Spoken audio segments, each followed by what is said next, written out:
வெற்றியும் ரியா கிட்டமே போயிட்டு பேண்ட்ரில இருக்க ஸ்டாக்லாம் காலியாக போகுது மேம் அப்படின்றதுமே சொல்லியிருந்திருப்பா. அதுக்கு ரியாவும் அமௌண்ட் தர வெற்றி வாங்கிக்கோங்க அப்படின்றதுமே சொல்லியிருந்திருப்பா. ஆல்ரெடி வாங்கிக்கிட்டு இருந்த சப்ளையர் கிட்ட இருந்து ஆர்கானிக் ஐட்டம்லாம் ஸ்டாப் பண்ணிட்டாங்களாம். நானும் நிறைய இடத்துல ட்ரை பண்ணிட்டேன் மேம், கிடைக்கல அப்படின்றதுமே சொல்லியிருந்திருப்பான். அதுக்கு ரியாவும் சரி ஓகே வெற்றி நானும் என் சைடு ட்ரை பண்றேன், நீங்களும் ட்ரை பண்ணுங்க அப்படின்னு சொல்லிட்டு இப்போ ரியாவுமே யோசிச்சுட்டு இருந்திருப்பா. ரியாவும் ஒருத்தருக்கு கால் பண்ணி தீபக்கோட கம்பெனி பத்தி விசாரிச்சிருந்திருப்பா. கொஞ்சம் மாசமா கம்பெனியும் லாஸ் தான் மேம் போய்கிட்டு இருக்கு, அதனால இன்வெஸ்டரே கம்பெனி டேக் ஓவர் பண்ணிட்டாங்க அப்படின்றதுமே சொல்லியிருந்திருப்பாரு. இதெல்லாம் கேட்டு ரியாவுமே அதை பத்தி யோசிச்சுட்டு இருந்திருப்பா. ஒரு பக்கம் ரகுபதியும் பீச்ல நின்று ஸ்மோக் பண்ணிட்டு இருந்திருப்பாரு. அந்த நேரம் பார்த்தா ஒரு உடம்பு முடியாம போயிட்டு இருக்கோம். அங்க யாராச்சும் வராங்களா அப்படின்னு சொல்லிட்டு பாத்துட்டு இருந்திருப்பாரு. அந்த நேரம் பார்த்து அந்த பக்கம் யாருமே வந்திருக்க மாட்டாங்க. அப்பதான் அந்த பக்கம் ஐஷுமே போயிருந்திருப்பா. ரகுபதி சார் இங்க முடியாம இருக்கிறத பாக்குற ஐஷுமே அவருக்கு ஹெல்ப் பண்ணிருந்திருப்பா. ரூம் சர்வீஸ்ல இருக்க ஒரு பையனுமே கூப்பிட்டு தண்ணி எடுத்துட்டு வந்து கொடுக்க சொல்லியிருந்திருப்பா. ரகுபதிக்கும் அங்க உட்காந்து தண்ணி குடிச்சதுக்கு அப்புறம் கொஞ்சம் பெட்டரா இருந்திருக்கும். அப்ப ஐஷு கிட்ட ஓகே தாமா நீ போய் வேலையை பாருமா அப்படின்னு சொல்லிட்டு ரூம் சர்வீஸ்ல இருக்க பையன் கிட்ட டாக்டருக்கு கால் பண்ணி என்னோட ரூமுக்கு வர சொல்லுங்க அப்படின்றதுமே சொல்லியிருந்திருப்பாரு. ரகுபதியும் உடம்பு முடியாம அங்க இருந்து எந்திரிச்சு ரூமுக்குமே போயிருந்திருப்பாரு. அதெல்லாம் பாக்குற ஐஷுக்கும் இப்ப ரொம்ப கஷ்டமாயிட்டு இருக்கும். ரகுபதியும் ரூம்ல இருந்திருப்பாரு.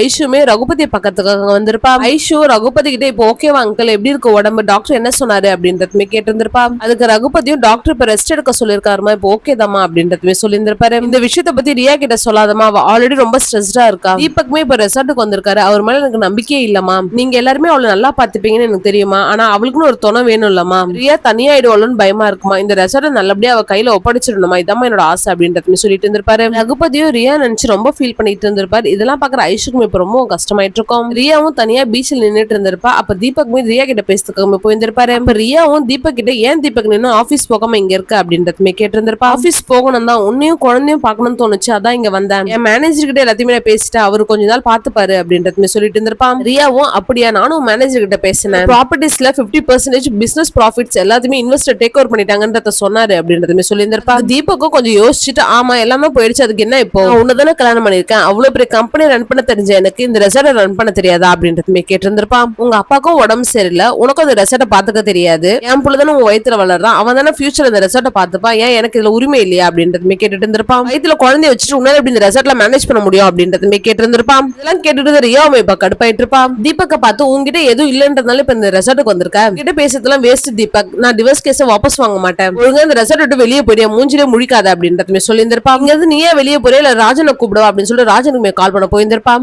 தீபக்மே அங்க இருந்து வெளியே வந்துட்டு இருப்பாரு. ரெசார்ட்ல ரகுபதியுமே ஒரு மீட்டிங்மே அரேஞ்ச் பண்ணியிருந்திருப்பாரு. அப்ப நம்ம ரெசார்ட்டுக்கு டூரிசம் டிபார்ட்மெண்ட்ல இருந்து மினிஸ்டர் வர போறாரு. நேஷனல் லெவல்ல நடக்க போற ஃபுட் ஃபெஸ்டிவல்ல நம்ம ரெசார்ட்மே கலந்துக்க போகுது. ஃபுட் ஃபெஸ்டிவல் நல்லா ஷோகேஸ் பண்ணாலே போதும், நமக்கு நிறைய கெஸ்ட் வர ஆரம்பிச்சிருவாங்க. அது மட்டும் இல்லாம அந்த மினிஸ்டர் நம்ம ரெசார்ட்ல 4 நாள் ஸ்டே பண்ண போறாரு. இதை மட்டும் நம்ம கரெக்டா ஹேண்டில் பண்ணிட்டா நம்ம ரெசார்ட்டை பத்தி நேஷனல் லெவல்ல பேச ஆரம்பிச்சிருவாங்க. நெடுமாறனும் மினிஸ்டருக்கும் அவரோட ஃபேமிலிக்கும் போற ஃபுட் எல்லாத்தையுமே கிச்சன்ல இருக்கும் பெஸ்டா ஹேண்டில் பண்ணிடுவோம், ஃபுட்டை பத்தி வரி பண்ணிக்கவே வேண்டாம், அதை விட பெஸ்டா பண்ணிடுவேன் அப்படின்றதுமே சொல்லியிருந்திருப்பாரு. இப்ப ரியாவும் பேண்ட்ரி கூட ஆர்கானிக் ஐட்டம்ஸ் நிறைய இருக்கு, கண்டிப்பா அது மினிஸ்டருக்கு பிடிக்கும் அப்படின்றதுமே சொல்லியிருந்திருப்பா.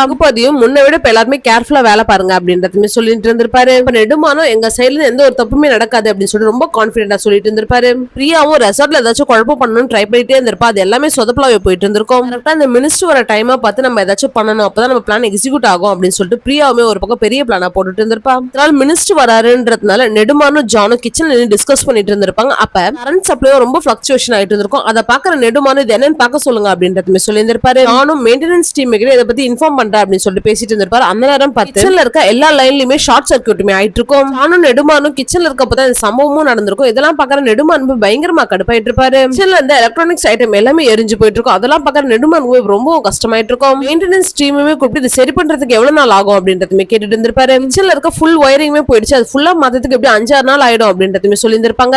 கேட்கற நெடுமானம் 5-6 நாள் ஆகுமா அப்படின்னு சொல்லிட்டு பயங்கரமா கடுப்பாயிட்டு இருப்பாரு. அந்த மெயின்டெனன்ஸ் டீம்ல இருந்தவங்க ஃபுல் ஒயரிங்கும் ஒரே நாள்ல மாத்த முடியாது அப்படின்றதுமே சொல்லிட்டு இருப்பாரு. இப்ப ஜானும் நாளைக்கு மினிஸ்டர் வர வரப்போறோம், நம்ம எப்படி சமாளிக்க போறோம் அப்படின்றதுமே கேட்டுட்டு இருந்திருப்பாரு. நெடுமானம் அடுத்து என்ன பண்றதுன்னு தெரியாம ரொம்ப இடிச்சு போயிட்டு இருப்பாரு.